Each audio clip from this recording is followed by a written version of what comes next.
My aloof and studious childhood sweetheart fell for a delinquent. She said he was unlike anyone else, vibrant like a beam of light illuminating her monotonous life. She skipped classes to go on dates with him. For him, she got into fights and race cars. For him, she abandoned me without hesitation in the sea of flames. My 10-year unrequited love was burned to ashes in that inferno. Later, I went abroad and never saw her again.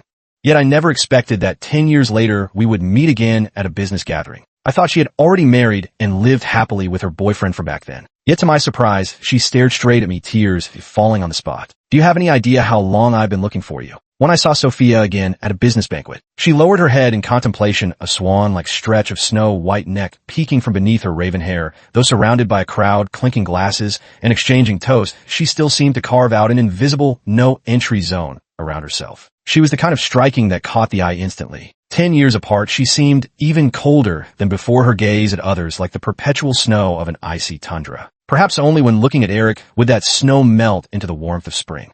She didn't notice me, just lowered her gaze with a trace of impatience between her brows. Seeing me staring at her, my friend beside me whispered, "That's Sophia. She just took over after returning from abroad. Rumor has it she graduated from Oxford, a real high achiever. She impressed the board immediately, not your typical airhead rich kid." Pretty isn't, she winked and flashed a knowing smile. She is practically the textbook definition of a wealthy, beautiful female. Lead, I heard the line of her suitor stretches all the way from Nanyang Street to Zhongjie Avenue. Want to go meet her? I remained silent, but Sophia from the past involuntarily surfaced in my mind. 17-year-old Sophia had skin so pale it seemed almost translucent in sunlight. Her eyes, gazing intently at me, held a hint of amusement, and her voice sounded like melting ice in a spring brook. "Leo, let us both get into Tsinghua University together, okay?" That was already a memory from too long ago, though I hadn't recalled it for ages. Now that I think of it again, it remains as vivid as if it were yesterday. I placed the wine glass back on the waiter's tray and said softly, "No need, let us go." Just then Sophia's gaze swept over from not far away and abruptly lingered on me.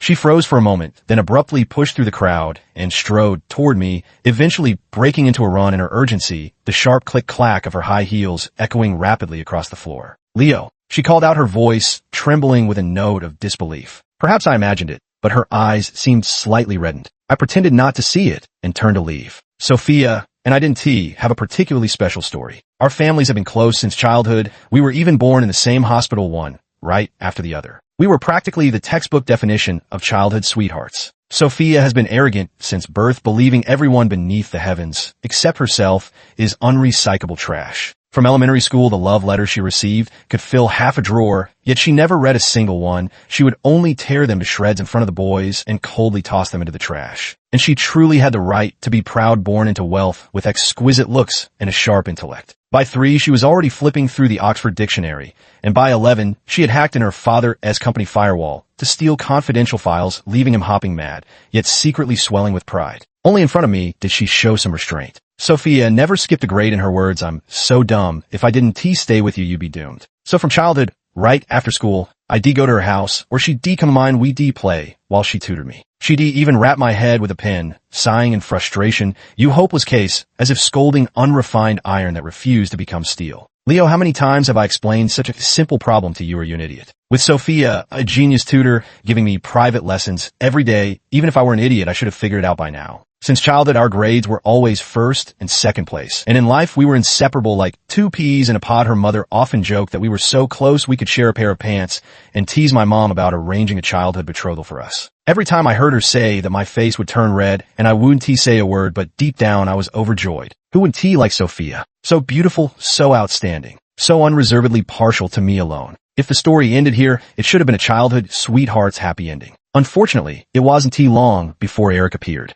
Eric was different from any other boy I'd ever met. To put it nicely, he was unconventional. To put it bluntly, he was a troublemaker. He transferred to our school during sophomore year, rumored to have been expelled from his previous school after some incident. He never paid attention in class, often skipping school to go out and have fun. While other boys obediently wore their uniforms, he sported a black fitted tank top that revealed the faint outline of his abs and tattoos, drawing furtive glances from the girls. He loved dating, having gone through almost every attractive girl in the school. He didn't care about people pointing fingers at him, even turning these incidents into conversation topics. He mingled with delinquents outside school, often kissing girls with garishly dyed hair in public. After class, he'd chew gum ostentatiously while straddling his motorcycle under everyone's gaze, revving the engine to make the girl clinging behind him shriek wildly. At a time when everyone seemed cast from the same mold, he stood out like a dazzling firework, drawing countless gazes, including Sophia's. Originally, someone like Eric should never have crossed paths with Sophia. One was a perpetual underachiever, a little troublemaker, whose parents were addicted gamblers that never cared for him and whom teachers turned a blind eye to. The other was the perennial top-ranking academic ace from a privileged family, disciplined and self-restrained, the pride of teachers and parents alike. Yet somehow their paths crossed. When Sophia received Eric's love letter for the first time, she tossed it straight into the trash. Then Eric personally delivered the second love letter. He cornered Sophia against the wall, grinning mischievously as he pinned her hands above her head, leaning in to exhale white smoke by her ear. "Sophia, I've got my eye on you. Be my girlfriend." Many boys liked Sophia, but none dared to pursue her so boldly. I thought Sophia would reject him mercilessly, just as she had done with others. Yet for the first time, she seemed flustered, the tips of her ears turning crimson. And just like that, Sophia and Eric started dating. In her words, Eric was unlike anyone else, vibrant, like a beam of light illuminating her monotonous life. While waiting for Sophia at the school gate, I would often see Eric with his arm around her neck as they walked out. He would smirk and wink at Sophia, teasing, "Your childhood sweetheart is waiting for you. Want to go do homework with him?" His friend started laughing mockingly. "Yes, Sophia, go home and study. Leo's waiting for you," with puppy eyes. I felt uncomfortable and frowned at Sophia, but she just gave me a cold glance before linking arms with Eric and walking away. From beginning to end, she didn't say a single word to me. Eric turned his head and gave me a smile that was both pitying and mocking. I stood at the school gate for a long time before finally lowering my head and walking away alone. Eric didn't like me and wouldn't let Sophia be with me either. Sophia stopped reaching out to me, and whenever I tried to contact her, she would coldly reject me. She no longer went to the library to study with me, nor did she walk me home to tutor me anymore. She started skipping classes to go on dates with Eric. She even got into fights with female troublemakers outside school, all for him. She even secretly took the family car out to go street racing with him. That semester's final exams marked the first time in my life I surpassed Sophia to become the top student in our grade. Meanwhile, her grades plummeted. Sophia's parents were furious, and her teachers tried reasoning with her earnestly, but she remained utterly infatuated with Eric, as if under a spell. In the end, Jiang's mother asked me to go find Sophia. I didn't want to go. I knew Sophia wouldn't listen to me. But I went anyway for the girl who used to knock on my head, calling me stupid, yet promised we'd get into Tsinghua University together. There she was, wearing a miniskirt and fishnet stockings, her hair dyed blonde, fingers adorned with skull rings, smoking in an alley with Eric. Then they exchanged a kiss behind the white smoke. She was almost unrecognizable from the meticulous girl she had been before. I walked over and yanked her up. Sophia was pulled aside by me, her face showing a hint of impatience. "Are you going to lecture me, like everyone else too?" Clenching my fists, I held back and pleaded with her. "Sophia, didn't you promise we'd get into Tsinghua University together?" I paused, suppressing the dull ache in my chest, and nearly begged. "I know you like Eric, and I won't stop you from liking him, but can you wait until after the college entrance exams?" Sophia just scoffed, and then Eric came over, wrapping his arm around her neck before leaning down to plant a kiss on the corner of her lips. He turned his head back, his gaze malicious and provocative. "Leo, Sophia is my girlfriend. What business does she have taking Tsinghua exams with you? Who the hell do you think you are?" My face paled as I looked at Sophia, but she just avoided my gaze. "Let us do this. Let her choose, all right. Save you from clinging to false hope with your eyes glued to another man's woman all day." Eric exhaled a puff of smoke and nudged Sophia with his elbow. "Make your choice, him or me." Even now, I still remember that fleeting yet interminable evening. The sunset burned in a fierce, withering ochre red as I stood there awaiting Sophia's verdict. After a moment, she curled her lips into a mocking smile. Then she kissed Eric deeply right in front of me. When their lips parted, she looked into his eyes and said, "Isn't it obvious?" For I walked away, quickly heading straight for my car the moment I stepped outside. Sophia stood pale as a sheet behind me, frantically searching the entrance, but failing to catch sight of me. The street light stretched her shadow into a slender, fragile line,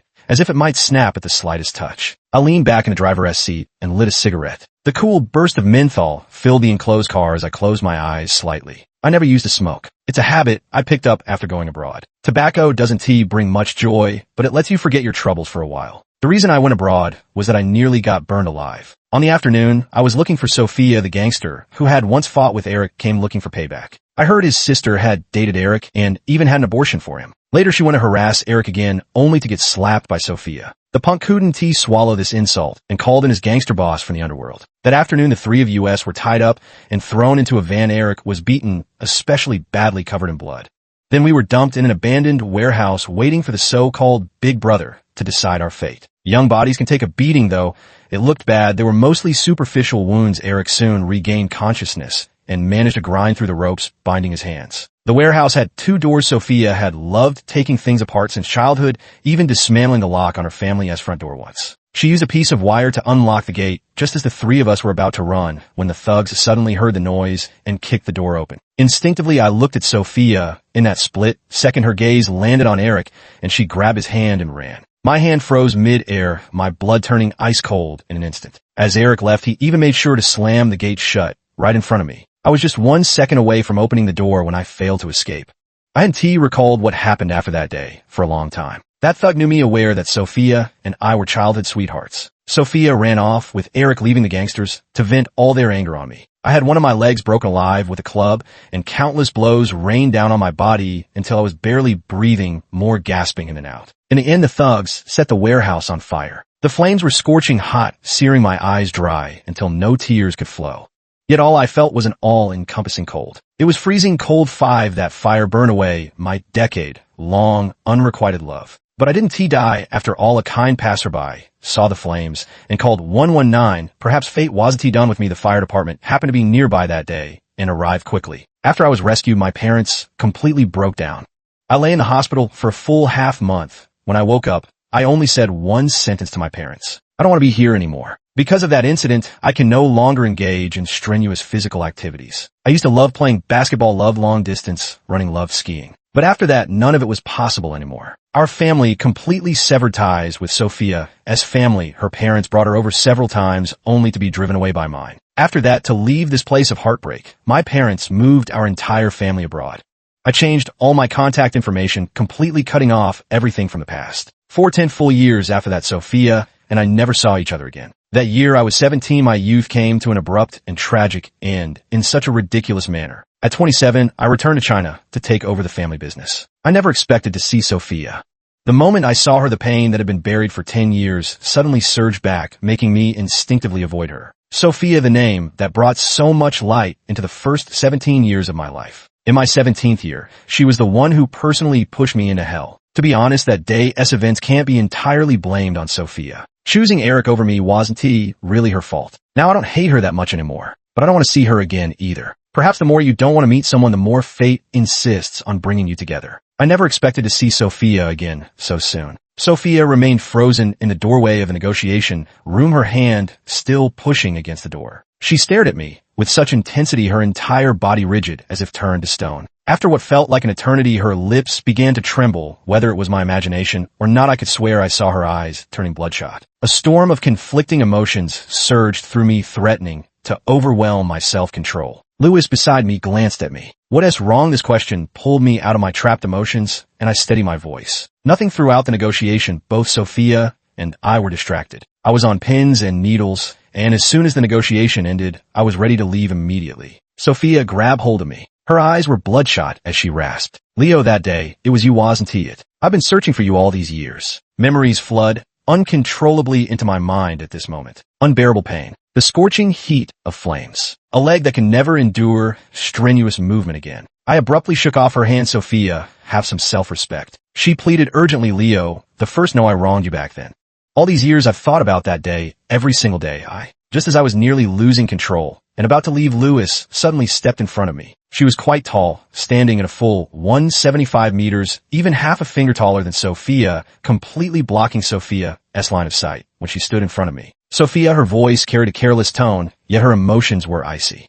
"Business is business, but why are you pulling and tugging at our CEO in public? You might not care about gossip, but our company's reputation still matters." Sophia froze for a moment, then frowned. "This is between Leo and me. We're old acquaintances. Please step aside." Lewis glanced sideways at me, my brows furrowed tightly, leaving nothing but irritation in my heart. She turned back with a scoff. "Sorry, Sophia, but we happen to have a meeting to attend right now." Save whatever you have to say for next time. Without waiting for a response, she grabbed my hand and pulled me out the door. Get it, friend. After getting in the car, I sat in silence, lost in thought. Lewis glanced at me several times before finally, unable to resist, asking me. I shook my head and whispered, "No, did she wrong you in the past?" I remained silent. Lewis cursed. That woman doesn't look like any good from the start, with her eyes practically rolling to the heavens. Who does she think she is fooling with that icy act? Why didn't you say so earlier? My restless irritation was scattered by her words, and I couldn't help but laugh. What good would it do if I told you? Would you beat her up for me? Of course, Lewis said indignantly. How did she wrong you, tell me? I didn't speak. After a moment of silence, Lewis handed me a bottle of water. Next time we see her, I'll help you deal with her. Looking at her expression of regret for not having beaten Sophia earlier,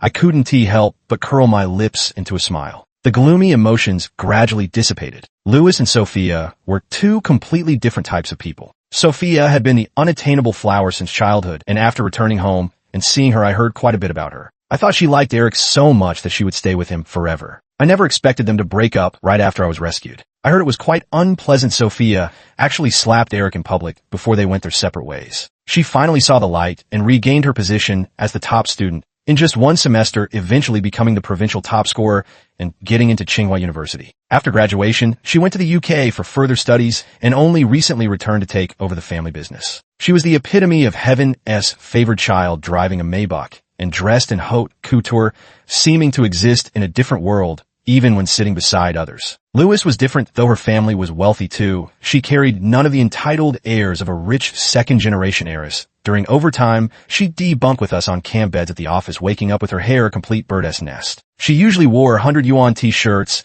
and blended seamlessly with us daily, completely free from the pretenses of a privileged beauty. Being with her was effortless. As she said, I don't seem to feel that bad anymore. After saying goodbye to Sophia, I started having frequent sleepless nights, and when I did manage to sleep, it was always plagued by nightmares. The dreams were always of a burning fire, a scorching crimson. In the choking black smoke, Sophia held Eric's hand and stared coldly at me before pushing me into an endless abyss. Then I would wake up drenched in sweat. I took a day off, didn't want to stay home, and didn't know where to go, so I wandered aimlessly. When I came to my senses, I realized I'd walked to the gates of my old high school. I stood there for a long time when suddenly someone approached from behind. It's Sophia. Last time I didn't get a good look at her, but now seeing her again, I realized 10 years have changed Sophia quite a bit. She is taller, her figure isn't as slender as in her youth, more curvaceous now. Her delicate makeup gives her a mature appearance. Yet when she stands there in that fitted black trench coat, I can still glimpse the 17-year-old Sophia. Only the girl who would call me stupid while patiently explaining problems to me had already faded from memory, replaced by the version of her who abandoned me. I instinctively frowned and took a step back to leave, but Sophia called out to stop me. After a long silence, she said hoarsely, "Leo, I've owed you an apology all this time. All these years I've been searching for you. I've dreamed about that day over and over, regretting every moment that I abandoned you." I curled my lips in a cold smile. What is the use of saying all this now? The damage has been done far beyond what a simple apology could erase. Sophia smiled bitterly. "I know saying sorry is useless. I just want to make it up to you. Could you give me a chance?" "No need." My face remained expressionless. "Sophia, I don't want to see you again. Let us just be strangers." "Strangers," she repeated, her voice laced with a bitter ache. She took a step forward, her expression growing agitated. "Leo, the first no you resent me, you hate me, hit me, curse at me, I won't say a word against it. But after all the time we spent together, now you want to act like strangers." I was confused back then. Her voice trembled as she said, "But I truly regret it." I clenched my fists tightly, my surging emotions fermenting into a chaotic storm that screamed and roared through my mind. I used nearly all my strength to restrain myself from laying hands on her. "Sophia, can't you stop being so shameless? You say you regret it, and I'm just supposed to forgive you. Do you have any idea?" I clenched my teeth so hard I could taste blood, what I went through back then. "How dare you still stand before me?" Sophia's brows furrowed with anguish, rendered speechless. Truth be told, I hated Sophia all these years. Of course I hated her, but not that much. She liked Eric, so choosing him over me was only natural to her. But then what wrong had I done? Who could I even blame? Over the years I've come to accept it. Perhaps it was just my bad luck, this tribulation fate dealt me. I never expected her apology either. I just thought I never wanted to see her again in this lifetime. Sophia called out to me from behind, her voice hoarse with panic. "Leo, you like me back then, didn't you? I want to tell you that I like you too. I was just too stupid to see it back then. I didn't stop walking. Talking about feelings now would be utterly ridiculous. I liked Sophia for many years, liked her so very, very much. And I had waited for her for many years too. The fragile love of youth was as vulnerable as a sheet of paper before such a disaster instantly consumed by flames. Now all that remains for her is my utter disgust. So much so that I can't bear to look at her again. Back then, I wasn't the one she chose. I'll never need to be chosen by her again. As I passed the street corner, my footsteps suddenly halted. A man wearing a faded coat removed his sunglasses in surprise. Leo, he smiled. Do you still remember me? It's me, Eric. At a business dinner I attended with Louis, the first heard a familiar voice in the hallway leading to the restroom. Peering over, I saw Eric in a suit embracing Sophia from behind. All these years, I've never forgotten you. I've been thinking about you constantly, Jing'an. It was clear Eric had an easy life these past years. His suit hung awkwardly on his frame, the cuffs riding up to expose his ankles. The rebellious edge that once defined his features had given way to a slick world-weary look. His belly protruded slightly, his whole body having softened with time. No idea where he managed to sneak in from. I glanced at the scar on Eric's profile. After I went abroad back then, my buddies were indignant on my behalf and had someone ambush Eric with a sack. That time Eric was nearly beaten to death, left half alive. All my friends are second-generation rich kids with powerful family backgrounds. Eric didn't even know who beat him up and had to swallow his misfortune. Later he got into trouble again and was expelled with no proper education. He couldn't find a job. My buddies back home kept an eye on him. Every job he found got sabotaged. In the end, he was forced to take desperate measures and committed robbery, getting sentenced to 7 years. Inside prison, I arranged for special treatment for him. What he endured was 100 times worse than my suffering. It suddenly dawned on me at that moment. In truth, he was nothing at all. Eric must have truly hit rock bottom, and now that he's seen Sophia again, he's desperate to latch on her coattails. Sophia remained silent. I know you blame me, he said with reddened eyes, but I was scared back then too. I really didn't mean to. His hand slowly moved upward in a caress. I know you haven't forgotten me either. Jing'an, have you forgotten how much you liked me back then? You even gave up Leo for me. Sophia shoved her away violently, her brows and eyes blazing with fury. Don't you dare mention him again. Her voice was icy cold as she spoke without mercy. The greatest regret of my life was saving you back then. She gave Eric a once-over her expression, turning disdainful and disgusted when she saw his suit. The foolish infatuation of youth had shattered completely after 10 years, revealing the harsh reality beneath. Nowadays, Eric probably didn't even have the right to appear before Sophia again. Sophia owned 18 companies and was a genuine heiress. Just one of her outfits cost more than Eric could earn a year of hard work. Once the golden boy, Eric was now an unemployed ex-convict. They had become people from completely different worlds. Eric, don't ever show your face to me again. Eric was frozen by her gaze, his mouth hanging open speechlessly. Sophia walked away without looking back. I turned my back and lit a cigarette. What kind of cursed fate is this? High City isn't particularly large, but it still has 8 million residents. When I came back, I never imagined I'd run into people from my past again. But I didn't expect them to come knocking one after another. What I really didn't anticipate was that Sophia had completely moved on from Eric. Sophia appears indifferent about most things, but she is actually obsessive since childhood. Whatever she wanted, she had to have, and she never grew tired of her possessions. Honestly, I thought Sophia liked him so much back then that she'd stay with him forever. Never expected they'd break up so carelessly either. I returned to the banquet, assuming Eric would have left. Yet there he remained and saw me. He walked toward me holding a glass of wine, seemingly having completely forgotten what Sophia had just said. He'd also forgotten what happened back then.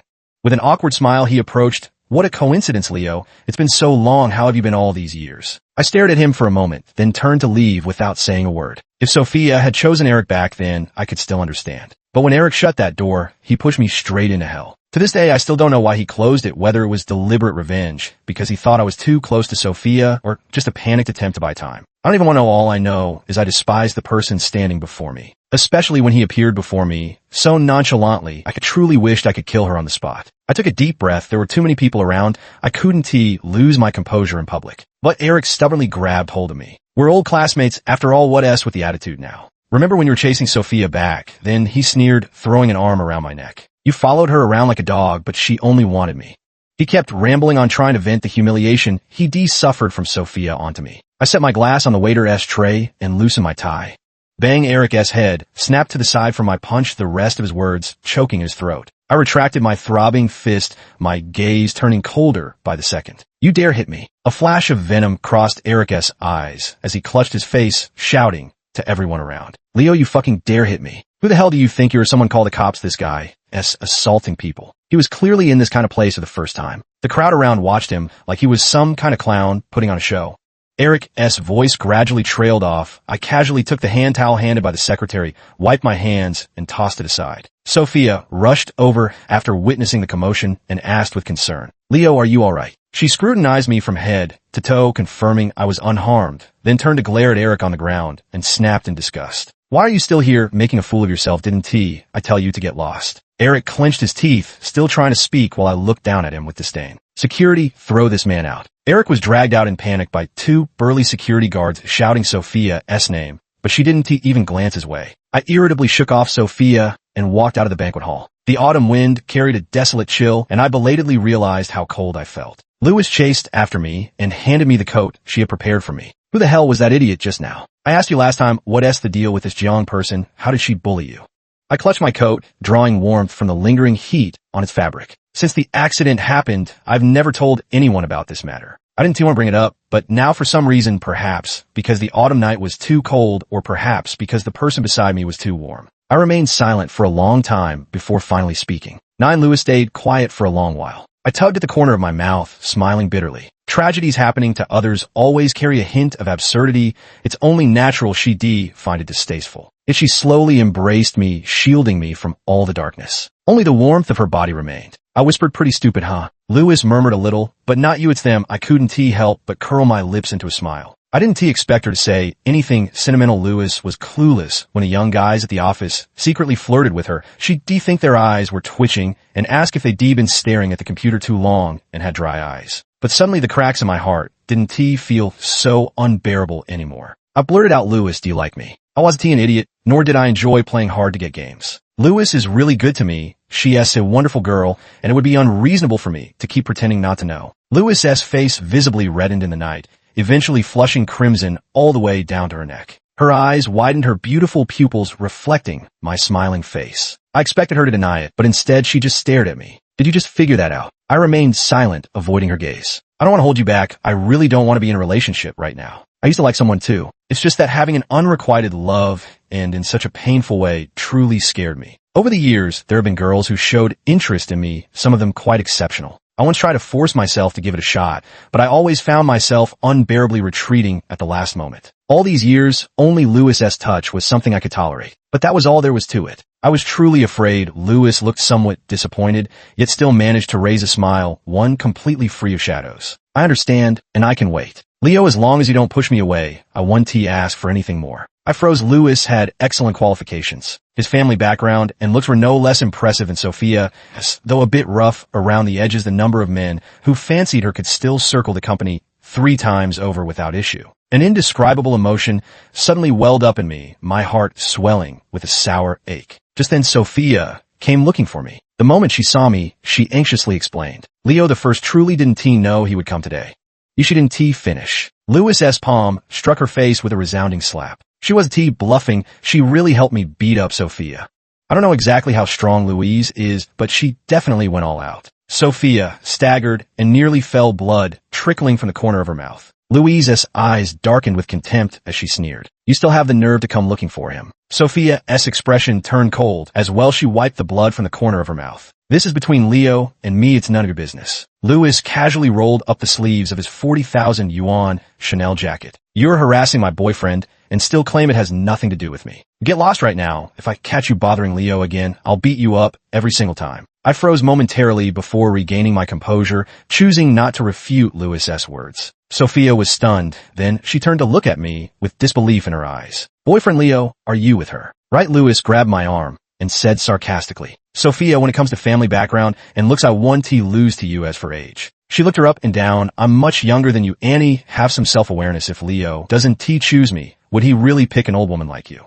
Sophia's face turned ashen. I said coolly, "Sophia, I don't want your apology, nor do I need your compensation. Just leave." The color drained from Sophia's face in an instant. Her throat tightened, and without regard for Lewis still being present, she stepped forward with reddened eyes and said, "Leo the first truly regret it. I beg you don't know how I've suffered all these years. Please don't do this. Give me one more chance. I'll give you anything you want." It took me so long to see you again. I've searched for you for 10 years. Lewis glared. "Hey, now watch your damn mouth. You looking for a fight or what?" I stopped her, looking intently at Sophia. "I don't blame you for what happened back then. You don't need to make it up to me. But Sophia, I truly don't want to see you again." If you really feel you owe me anything, then don't ever appear before me again."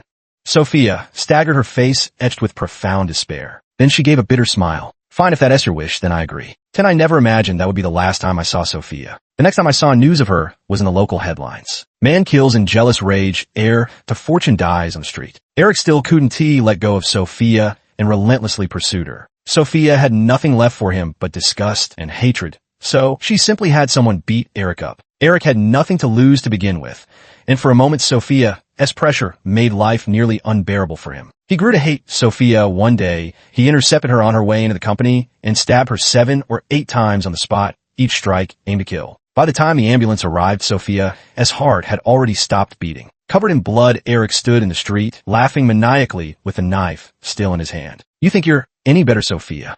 You're the biggest hypocrite of all. You're the one who deserves to die." He committed intentional homicide in broad daylight, witnessed by many with ample surveillance footage as evidence. Without any doubt, the court directly convicted him of intentional homicide and sentenced him to immediate execution. "My company is expanding overseas, and I plan to go abroad with Lewis." Before leaving, I visited Sophia one last time. On Sophia's tombstone is a photo of her at 17.